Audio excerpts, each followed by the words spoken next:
إن أعظم سعادة توفرها الأبوة هي مراقبة طفل يترعرع ليصبح إنساناً راشداً ذا قيم خلقية تقليدية متينة وحميدة.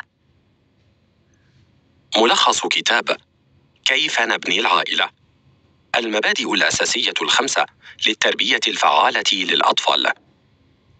تأليف جون روزيموند، بصوت بيان وهبة.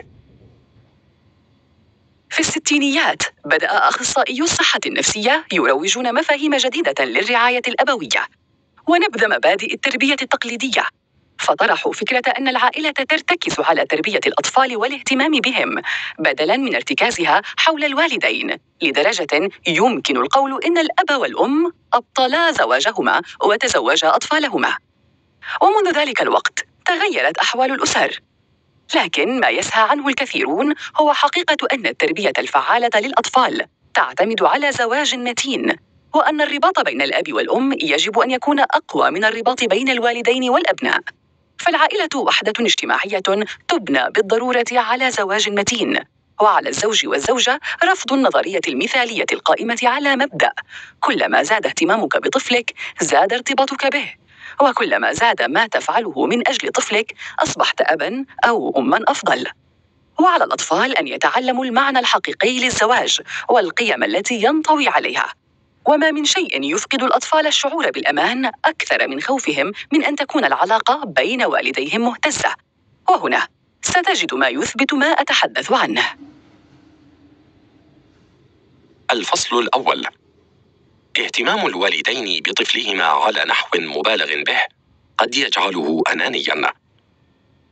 ذات يوم قدمت أمام الجمهور اقتراحاً يتضمن تحديد نشاطات ما بعد المدرسة بنشاط واحد أو اثنين، على ألا يتعارض أي نشاط مع موعد وجبة العشاء الذي يجمع أفراد العائلة. كما أضفت أن الصيف مخصص للنشاطات العائلية. في ذلك الوقت خيم الصمت، وكأنني اقترحت عليهم للتو أن يقفزوا من منحدر ما، لكنني أتممت النقاش قائلة: إن كان طفلك يمتلك موهبة في موضوع معين فليختر برنامجاً مخصصاً لهذا الموضوع بحيث يكون نشاطه الوحيد، فالعدد الكبير من النشاطات يسبب إجهاداً نفسياً ونفاد الصبر، مؤدياً ذلك إلى التعاطي مع العديد من المشكلات السلوكية والتأديبية. ولكن بالنسبة للوالدين فما يسبب لهما الإجهاد النفسي حقاً هو الإجابة على السؤال الآتي: هل تعد الرعاية النهارية رعاية بالفعل؟ أثارت أبحاث البروفيسور جاي بيلسكي الكثير من المناقشات حول الرعاية النهارية في المراكز واختلافها عن الرعاية المنزلية، وأن الطفل الذي يمضي 5 أيام في الرعاية النهارية منذ طفولته المبكرة متنافساً على الألعاب والاهتمام مؤهل أن يكون أكثر عدوانية من طفل يمضي أيامه تحت رعاية والدين يعيرانه كل الاهتمام. وقد أكدت أبحاث أخرى أن الأطفال الذين يمضون وقتاً طويلاً في مراكز الرعاية منذ طفولتهم المبكرة أكثر استعداداً للمعاناة من سلوكيات خطيرة كالميول العدوانية وضعف التركيز والاعتلالات الصحية ومصاعب أكاديمية لاحقة، بالمقارنة مع الأطفال الذين تجري رعايتهم من قبل أمهات محبات. وتقول الدكتورة لورا شليسنجر إن أي شخص يرسل أطفاله إلى الرعاية النهارية هو إنسان أناني يضع الاعتبارات المادية فوق احتياجات أطفاله. ولا شك أن هذا لا ينطبق على الجميع، إذ هناك من يضعون أطفالهم من أجل تأمين المال الكافي للضرورات وضمان مستقبل أفضل، ولكن الكثير من العاملين يبالغون في تعويض الوقت الذي يمضونه بعيداً عن أطفالهم ليصبح الطفل هو المرشح الوحيد ليكون أنانياً. إن نساء اليوم يشكلن لغزاً من التناقضات، فقد حققنا خطوات إلى الأمام في المجالات السياسية والمهنية والاقتصادية والتعليمية، ولكنهن يضعن أنفسهن في رتبة الخدم لأطفالهن. الفصل الثاني: محاولة تحقيق المعايير الأبوية الحديثة قد تعطي نتائج عكسية. تكمن المشكلة بأن أمهات اليوم يحاولن النجاح في تحقيق المعايير الجديدة للأمومة وتأييد فكرة أن الأم الأفضل هي الأكثر انشغالاً والأكثر انتباهاً والأكثر عطاءً لأطفالها، وتترك كل ما يشغلها لتكون رهن إشارتهم. لنقارن هذا السلوك بسلوك أم عادية قبل 50 سنة، والتي على العكس تماماً، إذ كانت تفرض هيبتها على أطفالها بدلاً من فرض هيمنتهم عليها. كان دورها يتلخص في تعليم الأطفال الاعتماد على أنفسهم، فلم تكن تواجه أي مشكلة على الإطلاق في تعريفهم حدود الاستقلالية، ولم تملك أي تحفظ من قول: إذا كنت لا تجد شيئا تفعله فسأجد لك أنا ما تفعله. أما الأب فيلعب دور المساعد للأم خلال العامين الأولين من حياة الطفل، ويقدم لها العون في مهمتها وينوب عنها عند الحاجة، ولكن ذلك غير كاف. ألا تعتقد ذلك؟ إذ على الأب أن يكون مشاركاً بفعالية في تربية الأبناء بعد عامهم الثاني. لذا هنالك أيها الأب بعض الوسائل لذلك. أولاً، اعثر على نشاط واحد على الأقل يمكنك أنت وطفلك ممارسته معاً. ثانياً، ساعد طفلك على تطوير هوايته. ثالثاً، عندما يكبر طفلك حاول تخفيف دور المهذب وعزز دور المرشد. رابعاً، استمع إلى حديث طفلك عن أي قضية شخصية أو اجتماعية وبادره آراءك. خامساً، أحب أم طفلك من كل قلبك وعلمه ماذا يعني الزوج الصالح. سادساً، لا تنسى أن تقول لطفلك أحبك. لكن ماذا عما يتعلق بأسلوب التأديب والقصاص؟ فما هو الأسلوب الأنسب لذلك؟ اقتباس: كلما كانت الوحدة العائلية مرتاحة داخلياً قلت مشكلات التأديب والقصاص التي تنبغي مواجهتها. الفصل الثالث: يعتمد التأديب والقصاص بالضرورة على التواصل والقيادة الحازمة. لا يعد التأديب مجموعة من التقنيات المحددة التي تستخدم بصورة مناسبة في وقت معين، وإنما هو سلوك تصدر عنه لغة جسدية هادئة تنم عن الثقة بالنفس، ونبرة صوت معينة تتسم بالهدوء، ونظرة آمرة. فالسلوك التأديبي الصحيح يكمن في القيادة المحبة، والسمة الأهم لدى القائد الفعال هي التواصل، ليس بالكلمات بل بنبرة الصوت وحركات الجسد وتعابير الوجه. وتكون الأوامر مباشرة توضح المطلوب دون شروح أو تهديدات، فضلاً عن تجنب المحرمات في التخاطب مع الأطفال مثل صياغة التعليمات وكأنها أسئلة، كقول: ما رأيك بجمع ألعابك؟ ثم الاستعداد إلى الفراش. والصحيح أن تقول: إنها ساعة الذهاب إلى الفراش، عليك أن تجمع ألعابك الآن. إضافة إلى التعبير عن الأوامر بعبارات مبهمة بدل استخدام عبارات واضحة، كقول: أريدك أن تكون جيداً في المتجر. فيجب أن تقول: عندما نكون في المتجر لا تبتعد عني ولا تلمس شيئاً. كما لا تصدر تعليمات عديدة في وقت واحد. من ناحية أخرى، لا تبدأ التعليمات بكلمة دعنا، كقولك: دعنا نرتب المائدة، موافق؟ بل استبدلها ب: حان الوقت لكي نرتب المائدة. وتجنب اتباع التعليمات بأسباب وشروح وتحويل التعليمات إلى مغريات، كقول: سارة، لقد أعدت ماما عشاء رائع، لنقل وداعاً لسالي ونذهب لرؤية مفاجأة ماما. بل ببساطة اجعلها: حان وقت العشاء سارة، علينا توديع سالي وأن تدخل المنزل. وتذكر ألا تجعل تعليماتك في إطار زمني مفتوح أو صياغة التعليمات على شكل أمنيات، كقول: ليتك تتوقف عن مضغ الطعام وفمك مفتوح. بل قل: رجاءً توقف عن المضغ وفمك مفتوح. فلا تصغ التعليمات كأسئلة تنم عن الغضب، مثل: كم مرة قلت يجب ألا تمضغ الطعام وفمك مفتوح؟ ولا تصغها كذلك بلهجة التهديد، مثل: توقف عن مضغ الطعام وفمك مفتوح وإلا سأخيط شفتيك. فقط بإمكانك السيطرة على علاقتك مع أطفالك من خلال تحديد ما تريد فعله على المستوى الشخصي من أجل أطفالك، مثلاً مقدار المساعدة لإتمام واجباتهم المدرسية، ومن ثم حدد الحاجات المادية التي ترغب في توفيرها، وحدد القواعد الواجب اتباعها في المنازل، بالإضافة إلى مدى وطبيعة الحريات والامتيازات الممنوحة لهم، عدا عن عواقب تصرفاتهم اعتماداً على المرحلة العمرية للطفل. وبناءً على مدى تطبيقك لذلك سيتحدد مدى سيطرتك على تربية أطفالك.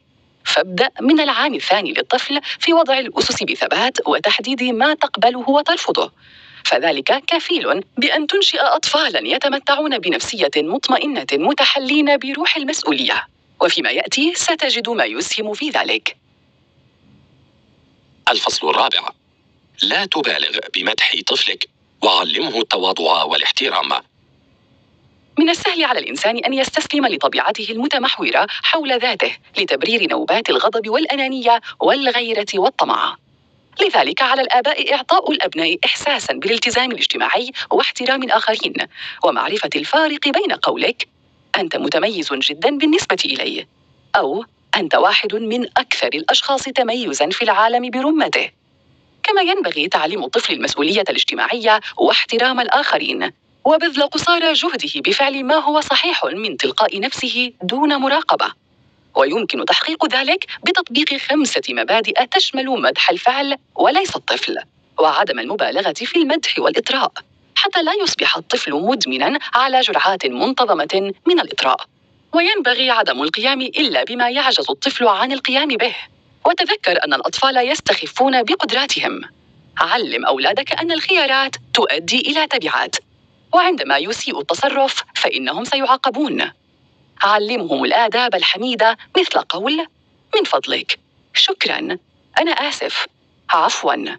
كما عليك قبل كل شيء التشديد على التواضع في تربيتهم. تذكر أن السلوك الحسن يتنافى مع الطبيعة البشرية، لذلك لا يتخلص الأطفال من السلوك السيء مع الزمن ولا بفعل التخالط الاجتماعي، فهو أمر مكتسب لا يتم إلا بالتعليم والتدريب. لذا إليك خطتي لتعليم طفل صغير حسن السلوك. أولاً، أعد للسلوك الجيد مشروعاً بأهداف وإطار زمني محدد. ثانياً، درب الطفل على مهارة واحدة أو مجموعة مترابطة من المهارات في كل مشروع.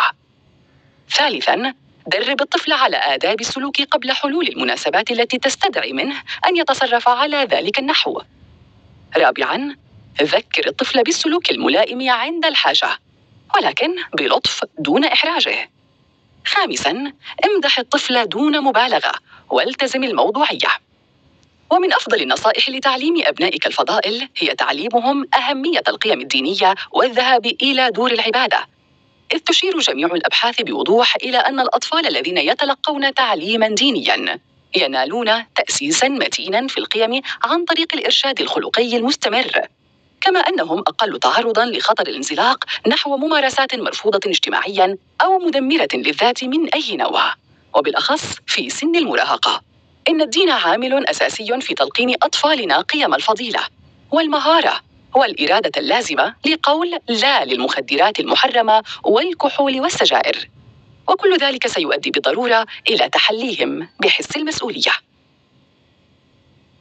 اقتباس: الاعتزاز بالنفس لا يكون حقيقياً إلا عندما يكون الشخص المعني متواضعاً في سريرته.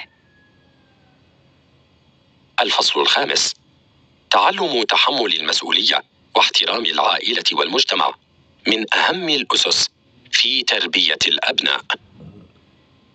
حس المسؤولية لدى الإنسان تعني القيام بالواجبات والاستعداد لتقديم المساعدة للآخرين وتحمل تبعات تصرفاته وتقبل العقوبات المترتبة عليها. تغرس المسؤولية في الطفل عبر تكليفه بأعمال منزلية والمساهمة في المحافظة على البيئة العائلية وتوليه دوراً مجدياً ضمن المجموعة، ويكون شريكاً كاملاً في العائلة. والأفضل أن يتم ذلك بعد فترة قصيرة من عيد ميلاده الثالث، وتدريب الطفل أنه سيحرم من امتيازاته إذا امتنع عن القيام بواجباته، وهذا ما توقف عنه الوالدان في العصر الحديث، واستبداله بما يسمى الاعتداد بالنفس. وقد نسوا تماماً أن الاحترام الحقيقي للطفل هو توقع قيامه بما طلب منه على أكمل وجه. أذكر عندما كنت أسيء التصرف سواء في المنزل أو المدرسة، نادراً ما كان والدي يطلبان مني أن أبرر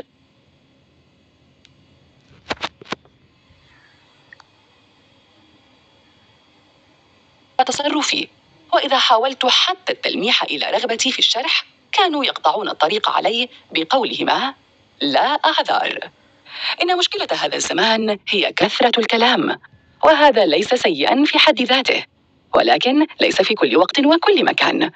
وما يفاقم المشكلة في كثرة الكلام هو أن الآباء يساعدون أطفالهم على التهرب من تحمل مسؤولية سوء التصرف بالشرح والتبرير، وعندما يسيء الطفل التصرف ينبغي أن يفهمه شخص راشد بكل وضوح أن هناك تبعات ستنتج عن اتخاذه قراراً خاطئاً، وبعد أن ينال طفل عقوبته من والديه يصبح الكلام مفيداً.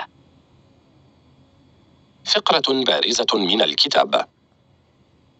إن أعظم سعادة توفرها الأبوة هي مراقبة طفل يترعرع ليصبح إنساناً راشداً ذا قيم خلقية تقليدية متينة وحميدة، أي مواطناً صالحاً. وكانت جدتي تقول: المواطنة الصالحة تبدأ في المنزل، وليس في ملعب كرة القدم، بل في المنزل، وليس في دار الرعاية النهارية، بل في المنزل الذي هو غرفة الصف بالنسبة إلى العائلة. الخاتمة. إن قراءة ما جاء هنا يعطيك باختصار المبادئ الخمسة الأساسية لتكوين عائلة تنعم بالطمأنينة والهدوء والأمان النفسي، والتي يمكن تلخيصها في الآتي: أولاً، ضرورة العناية بالأسرة كلها وليس بالأطفال فقط. ثانياً، عند التأديب والقصاص يتعلق الأمر بالتواصل والقيادة، لا التبعات وطبيعة العلاقة بين الآباء والأبناء. ثالثاً، احترام الآخرين أهم من الإفراط بالاعتداد بالنفس. رابعاً، تعلم الأخلاق الحميدة والسلوكيات الإيجابية أهم من المهارات ونشاطات ما بعد المدرسة. خامساً، تعلم المسؤولية تجاه النفس والعائلة والمجتمع أفضل ما يمكن تقديمه للأبناء. فهذه المبادئ من شأنها أن تجيبك على سؤال: كيف نبني العائلة؟